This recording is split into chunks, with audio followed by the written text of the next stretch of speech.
Bueno, ya vamos a continuar con el curso. Eh, la clase pasada, se terminó ya eh, la teoría de supremo y de ínfimo, con los temas fuertes de existencia racional e irracional. Vamos a ver rápidamente lo que se le llama la teoría de intervalos y el inicio a las sucesiones. Entonces, vamos a ver teoría de intervalos.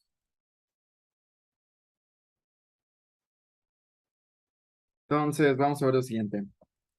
Entonces, sean A y B dos números reales. Un intervalo es un conjunto,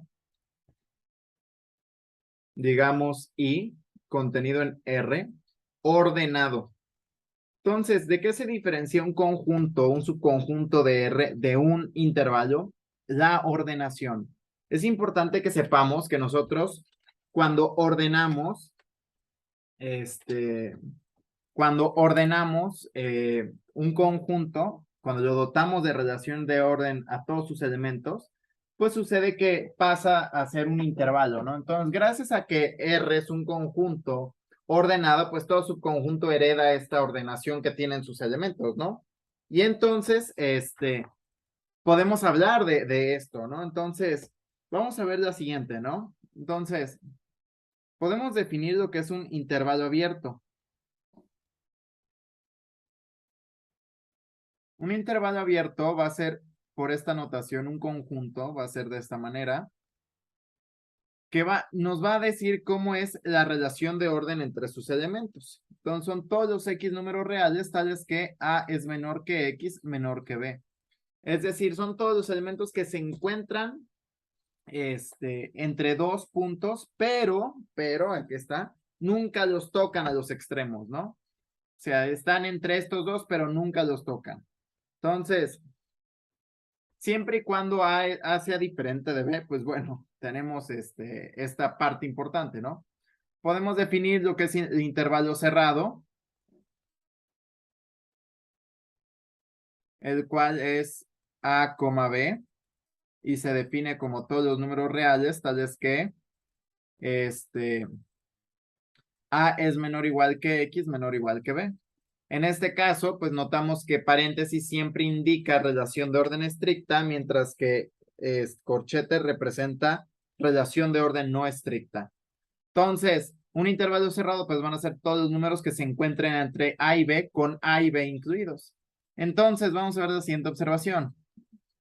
A y B se les denomina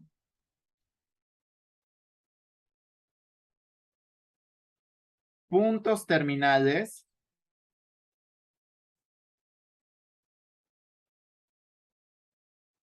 del intervalo. Entonces, muy importante que A y B se les denomina puntos terminales del intervalo. Hay que tener mucha conciencia en esto, ¿ok? Mucha.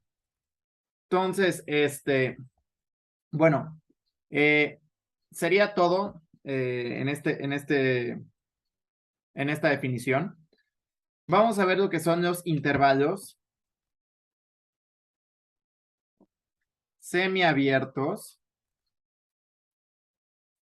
y semicerrados.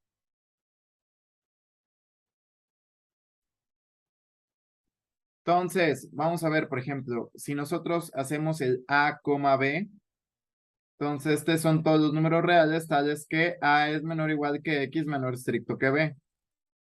Y si nosotros hacemos el A, B cerrado, entonces este es todos los números reales, tales que A es estrictamente menor que X y este es menor o igual que B. Ahora la pregunta, entre estos dos, ¿cuál es el semicerrado y cuál es el semiabierto? Esta es una pregunta trampa que se hace mucho a los estudiantes. La respuesta es que no hay una diferencia. Semiabierto y semicerrado son sinónimos, es lo mismo. Pero simple y sencillamente, pues bueno, es importante saberlo, ¿no? Bueno, si ustedes les dicen, no, que un intervalo semiabierto, aunque ya están imaginando que va a haber relaciones de orden mixtas, y si les dicen semicerrado, pues es un mismo sinónimo. Entonces, tengan mucho cuidado con eso porque luego los profesores dicen, ¿qué tipo de intervalo es este? ¿Semiabierto o semicerrado? Y empieza un debate en el salón, ¿no? Son sinónimos. Entonces, vamos a ver que también existen lo que son los rayos. Entonces, podríamos definir lo que son los rayos abiertos y cerrados. Entonces vamos a definir los rayos abiertos. ¿Qué pasa si yo defino el A, infinito? Pues este define como todos los números reales, tales que X es mayor que A. Si yo defino menos infinito, A, pues este se define como todos los números reales X, tales que X es menor que A estricto. Estos son rayos abiertos. ¿Por qué se le llama rayo? Porque de un punto pum, ¿no? Como un rayo, a partir de un punto pum se desata hasta el infinito, ¿no? Ahora es importante que nosotros sepamos que no, veamos que, por ejemplo, el infinito siempre va a conllevar paréntesis. ¿Por qué? Porque es un simbolismo, no es un término, no podemos nosotros alcanzar el infinito. Entonces hay que tener mucha conciencia en eso. Entonces, bueno, vamos a definir los rayos cerrados. A, infinito. Son todos los números reales, tales que X es mayor o igual que A. Y también tendremos el menos infinito, A cerrado, que se define como todos los X reales, tales que X es menor o igual que A. Entonces hay que tener mucha conciencia en esto. Vamos entonces a ver una tarea. ¿Quiénes son los siguientes conjuntos? ¿Quién es el A, A abierto? ¿Quién es el A, A cerrado?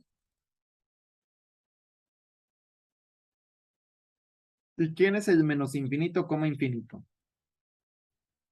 Esto es una tarea muy importante porque nos permite a nosotros entonces denotar ciertas situaciones necesarias. Entonces,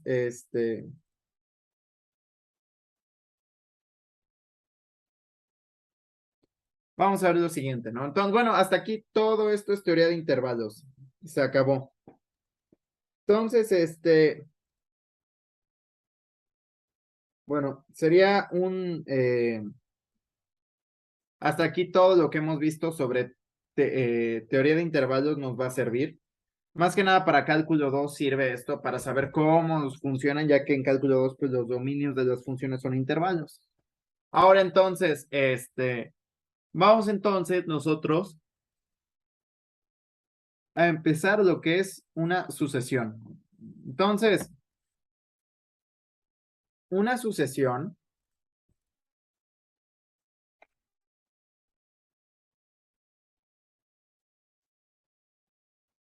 eh,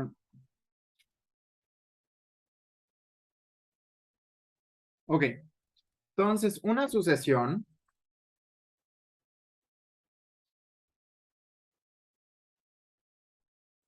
es una función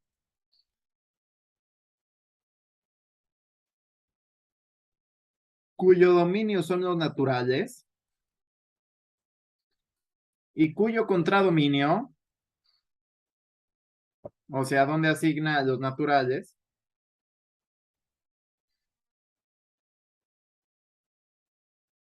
es el conjunto que la dota de nombre.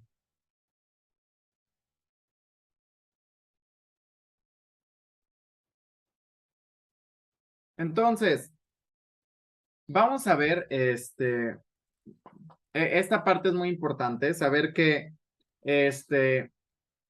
una sucesión vamos a tener la siguiente notación. Hay tres notaciones. Está así, una letra mayúscula, está así, o también está así, o simplemente así. yo voy a utilizar esta. Así es simple.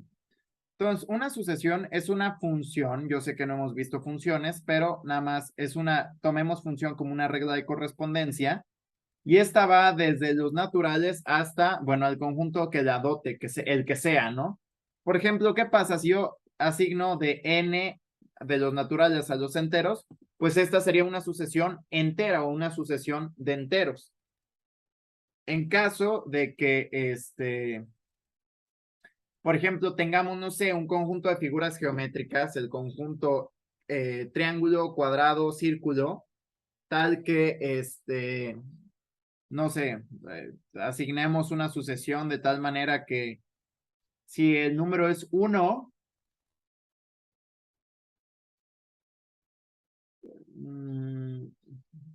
entonces asignemos, no sé, triángulo. Si es par, cuadrado, y si es impar, círculo, ¿no? Entonces, para cada natural que estemos nosotros evaluando, pues nos empezará a arrojar, pues diferentes figuras geométricas, ¿no? Entonces, esta sería una sucesión de figuras geométricas. Lo que a nosotros nos va a interesar, o bueno, ¿cuál es la idea de esto? Que no se casen con que una sucesión siempre va de n a r, o cosas por el estilo. Una sucesión es una función que el nombre de esta te dice hacia dónde manda o asigna naturales. Por ejemplo, si yo digo una sucesión de racionales, pues entonces debe ser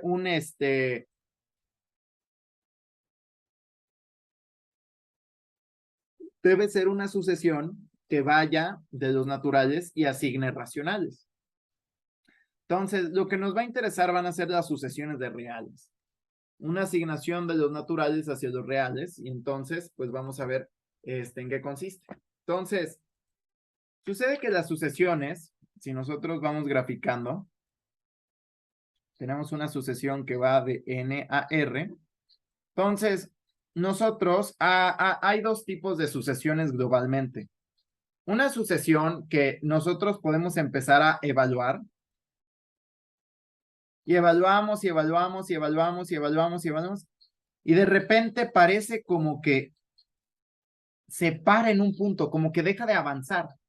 Y existe otro tipo de sucesiones que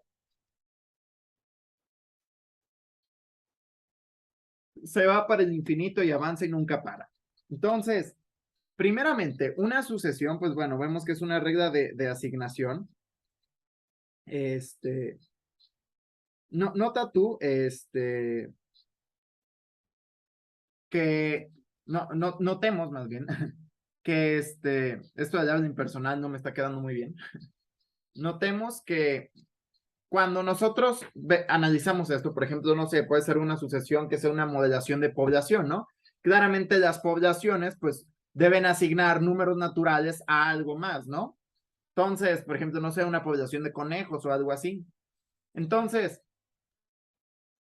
¿qué pasa cuando las sucesiones empiezan a parar? Es decir, cuando n se vuelve muy, muy, muy mamalón, parece como que para.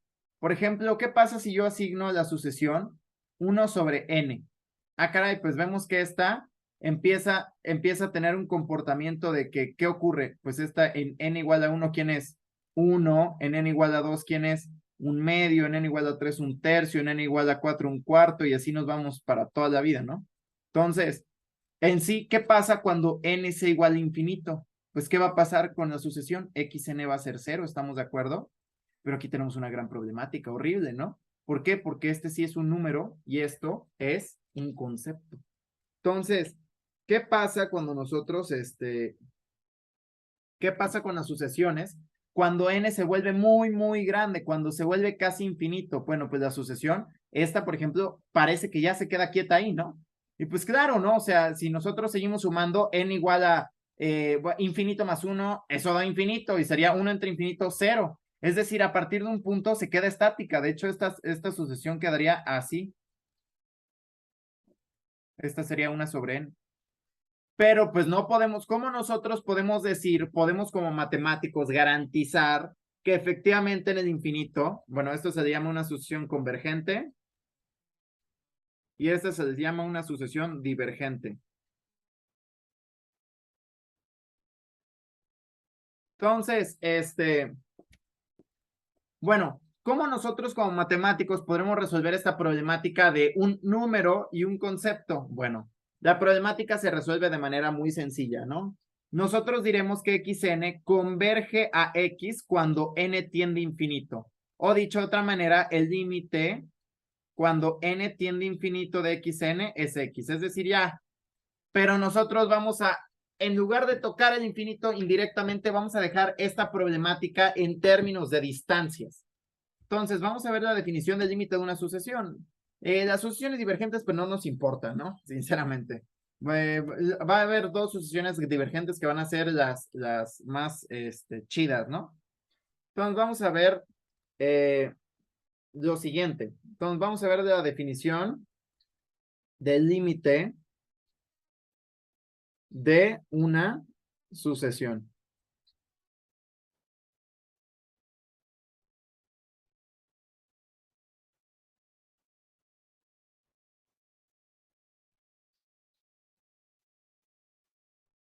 Entonces, va a haber una definición no operacional. Usualmente, siempre cuando vamos a hablar en términos de distancia, se va a dar, o cuando hablemos de límites, se va a dar una definición operacional que es en términos de vecindades, y es por eso que es necesaria la teoría de vecindades.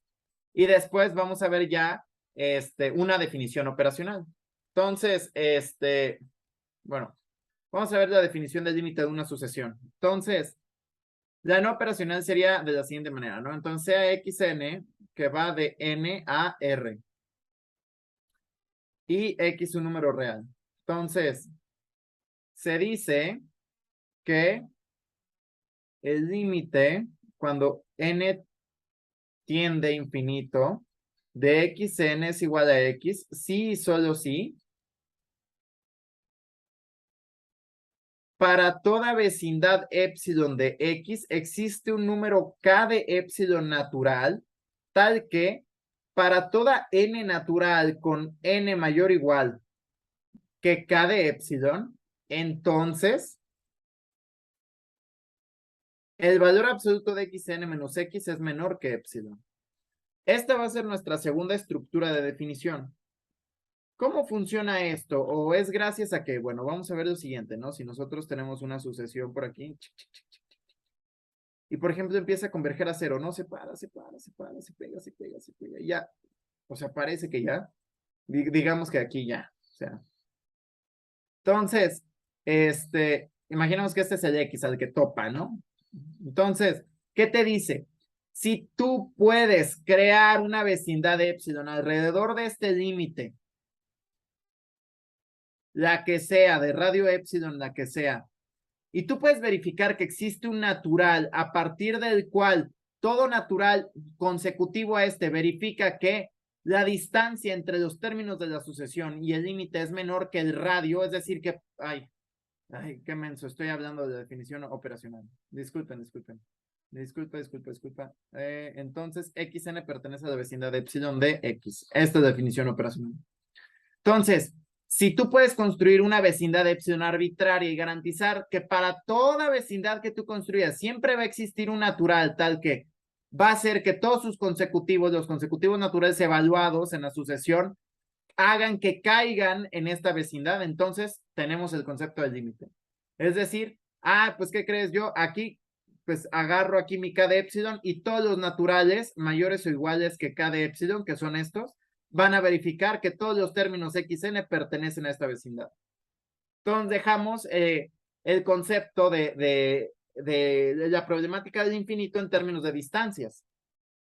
Pero bueno, no es algo muy operacional que digamos.